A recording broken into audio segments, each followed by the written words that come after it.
The summer sun hung low over the Dakota Territory, casting long shadows across the prairie grass where Samuel Hartford knelt beside a young woman who looked more frightened than any wounded animal he had ever encountered in his 40 years of ranching. Her name was Elizabeth, and she had stumbled onto his land 3 days prior, collapsing near the creek that ran through the eastern pasture of his property. Samuel had been checking fence lines when he heard the soft cry and found her there, bruised and bleeding, leaning against an old cottonwood tree that had stood witness to countless seasons of change. She flinched when he approached, and he saw something in her eyes that made his heart ache with a familiar pain, because he recognized that look from his own past, from a time when trust seemed impossible and kindness felt like a distant memory. "Please," she whispered as he reached toward the torn fabric of her sleeve where blood had dried in dark patches against her pale skin. "Please, don't be rough." Samuel froze at those words and slowly pulled his hand back, giving her space to breathe. "I won't hurt you," he said quietly, keeping his voice steady and calm like he did when approaching a spooked horse. "My name is Samuel Hartford, and this is my land, but you're safe here." He could see her trembling despite the warmth of the late afternoon, and he recognized the signs of someone who had been running for too long with nowhere left to go. "Let me help you," he offered again, this time waiting for her consent. She studied his face for a long moment, searching for deception or cruelty, and finding neither, she gave a small nod that seemed to take all her remaining strength. Samuel worked carefully and slowly, removing the damaged sleeve to reveal a nasty gash that would need cleaning and stitching. He talked to her the whole time, explaining what he was doing before each movement, giving her control in a situation where she clearly had experienced having none. His wife Martha had taught him this gentleness years ago before she passed. Martha had been a schoolteacher, and she understood how fear could live in a person long after the danger had gone.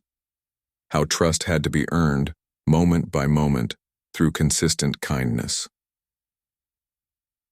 The ranch house stood a quarter-mile away, sturdy and well-maintained, with smoke rising from the chimney where his daughter Clara would be preparing supper.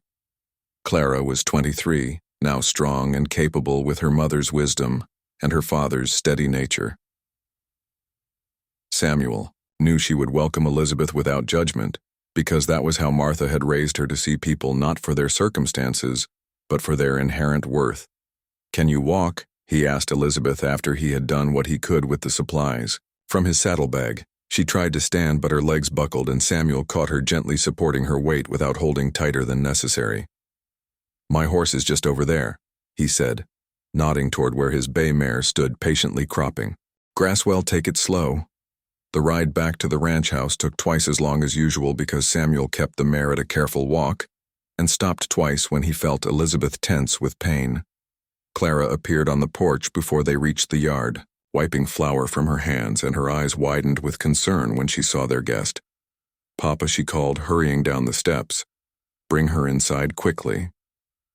Between them, they got Elizabeth into the house and settled on the sofa in the front room where afternoon light streamed through windows that Martha had insisted on making extra large because she loved watching the seasons change across the prairie. Clara disappeared into the kitchen, returning with warm water, clean cloths, and the medicine box that had seen them through countless injuries and illnesses over the years. "What's your name?" Clara asked gently as she began cleaning the wounds with practiced hands. "Elizabeth," the young woman whispered. "Just Elizabeth." Clara smiled, a warm expression that reached her eyes. "Well, Elizabeth, you're among friends now, and you're going to be just fine." Over the following days, a routine developed that felt natural. Despite the unusual circumstances, Elizabeth slept in the spare room that had once belonged to Samuel's son before he headed east to become a doctor. Clara brought meals on a tray and sat with Elizabeth while she ate, talking about simple things like the weather and the garden and the new foal that had been born in the spring. Samuel kept his distance, at first understanding that his presence as a man might still be unsettling. But he made sure Elizabeth knew she was welcome by leaving small gifts outside her door. A book of poetry that had belonged to Martha, a bouquet of wildflowers from the meadow, a small carved wooden bird that he had made years ago for Clara one evening. About a week after Elizabeth arrived, Samuel was sitting on the porch watching the sunset paint the sky in shades of amber and rose when he heard the screen. Dr. Creek Elizabeth emerged tentatively, and Samuel gestured to the rocking chair beside his own. "Beautiful evening," he said, not looking directly at her, giving her the freedom to retreat if she wished. She sat down slowly, and for several minutes they rocked in comfortable silence, listening to the crickets begin their nightly chorus. "Thank you," she said finally, her voice stronger than it had been, "for everything." Samuel nodded, accepting her gratitude without making a fuss. "This land has a way of healing people if you let it," he said. "It healed me once a long time ago." Elizabeth glanced at him with curiosity, and Samuel found himself sharing a story he rarely told about the years after the war, when he had come west broken in body and spirit, convinced he would never find peace. "Martha found me," he said with a soft smile at the memory. "I was working as a ranch hand, barely speaking to anyone, just trying to survive each day. She was teaching at the school in town, and she would wave at me every morning when I rode past. Every single morning for 6 months, until finally I waved back." Elizabeth listened intently, and Samuel continued talking about how Martha had slowly drawn him out of his shell with patience and unwavering kindness. "She never pushed," he said, "never demanded more than I could give, but she also never gave up on me. She believed I was worth saving even when I didn't believe it myself." The parallel wasn't lost on Elizabeth, and Samuel saw tears slip down her cheeks. "You remind me of her," he said gently, "not in appearance but in strength. It takes real courage to accept help, to let yourself be vulnerable enough to heal." As summer deepened into the richness of late August, Elizabeth became part of the household rhythm. She helped Clara in the garden, harvesting vegetables and putting up preserves for winter. She learned to milk the cows and collect eggs and mend fences alongside Samuel, who taught her with the same patience Martha had once shown him. The ranch hands who worked the property accepted her presence without question, following Samuel's lead in treating her with respect and keeping their distance unless she initiated conversation. One afternoon, while Samuel and Elizabeth were moving cattle to a fresh pasture, she finally told him her story. It came out haltingly between long pauses as they rode side by side under the vast blue sky. She had been married young to a man who seemed charming at first, but whose temper grew darker with each passing month. She had tried to leave twice before, but each time he had found her, and the consequences had been severe. The third time she had run with nothing but the clothes on her back, and she had been traveling for weeks trying to get far enough away that he would never find her. Samuel listened without interrupting, and when she finished, he simply said, "You're safe here, Elizabeth, for as long as you need." But even as he spoke the words, a shadow of concern crossed his mind, because men like her husband rarely gave up their pursuit, and the thought of violence coming to his peaceful ranch made his stomach tighten with old familiar dread. Autumn arrived with its brilliant display of color, and Elizabeth seemed to bloom along with the changing season.